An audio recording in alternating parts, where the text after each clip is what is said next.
Bismillahirrahmanirrahim. Assalamualaikum warahmatullahi wabarakatuh. Waalaikumsalam warahmatullahi wabarakatuh. Alhamdulillahilladzi hadana lihadza wa ma kunna linahtadiya laula an hadana Allah. Asyhadu an la ilaha illallah wahdahu la syarika lahu wa asyhadu anna Muhammadan abduhu wa rasuluh. Wa qala Allah ta'ala fil Qur'anil 'azim, a'udzu billahi minasyaitonir rajim. Afala yatadabbaruna al-Qur'an walau kana min 'indi ghairillah lawajadu fihi ikhtilafan katsiran. Wa qala an-nabiy sallallahu alaihi wasallam fil hadits khairukum man ta'allama al-Qur'ana wa 'allamahu. Wa qala khairun nas anfa'uhum lin-nas. Atau kama qala an-nabiy sallallahu alaihi wasallam. Anak-anakku semuanya, ya, yang laki-laki dan perempuan tanpa terkecuali, alhamdulillah kita sama-sama bersyukur kepada Allah Subhanahu wa taala kita dipertemukan dalam waktu yang sangat berkah ini. Terutama Allah memberikan kemudahan bagi saya beserta istri untuk bisa hadir menjenguk kalian semuanya. Mudah-mudahan kehadiran saya beserta dengan kawan-kawan dan khususnya bersama dengan istri, mudah-mudahan ini menjadi sebab datangnya kebaikan-kebaikan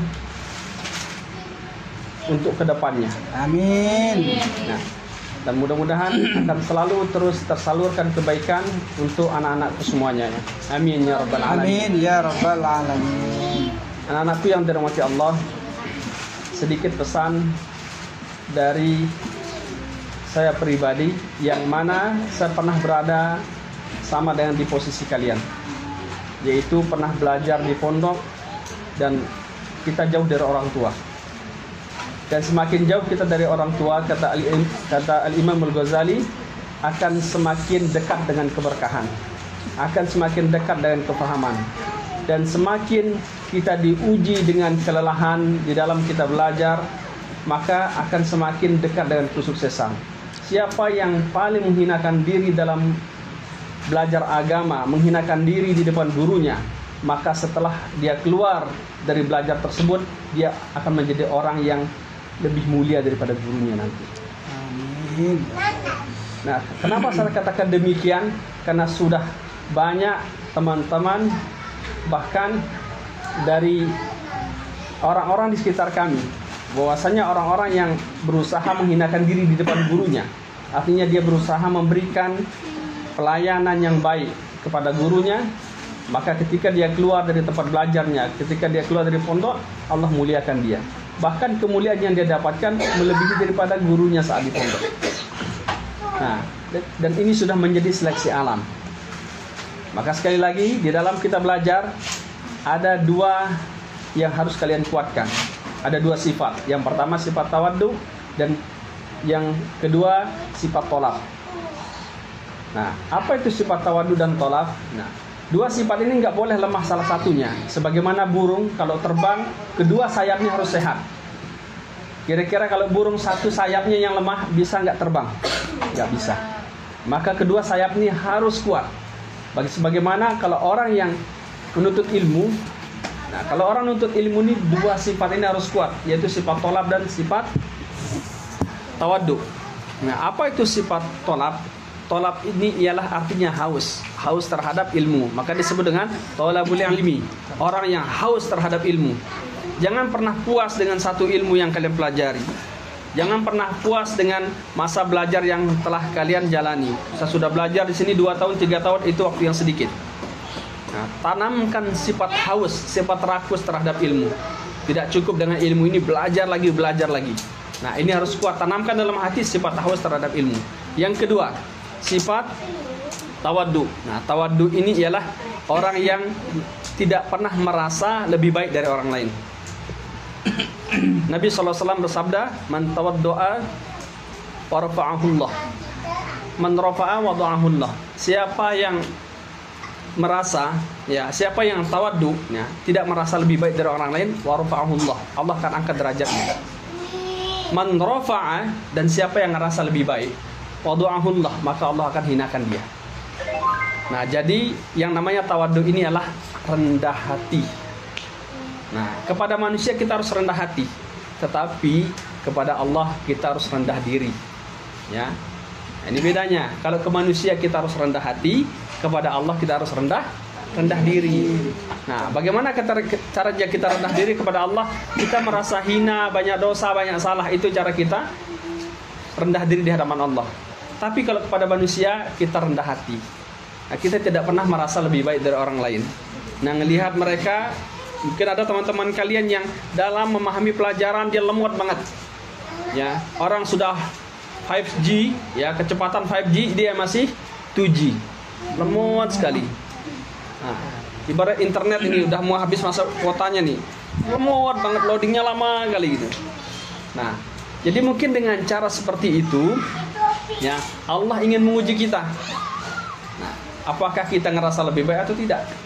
Nah, kalau kita ditampakkan seperti itu, maka hendaknya lah mendoakan. Doakan teman kita, karena setiap doa itu akan kembali kepada yang mendoakan. Jangan pernah berdoa yang buruk. Sekali lagi, pegang kata-kata Pak Ustadz, setiap doa akan kembali kepada yang mendoakan.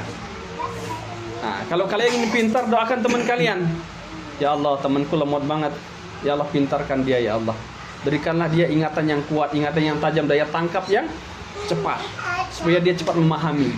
Apa kata malaikat? Dia juga ya Allah. Dia juga ya Allah. Malaikatnya mengaminkan. Tapi kalau kalian mendoakan yang buruk pada teman kalian, mampus loh. Rasain, ya Allah, benar-benar tetap kayak gitu. Dia juga ya Allah, kata malaikat. Nah, makanya doalah yang baik-baik. Nah, sekali lagi garis bawahi ya, setiap yang mendoakan akan kembali kepada yang mendoakan. Ini dipegang nih. Kalau kalian ingin cepat hajatnya dikabulkan oleh Allah, maka doakan teman kalian. Begitu caranya. Baik, ini cukup sedikit dari Pak Ustaz, mudah-mudahan bisa bermanfaat untuk kalian semuanya. Maka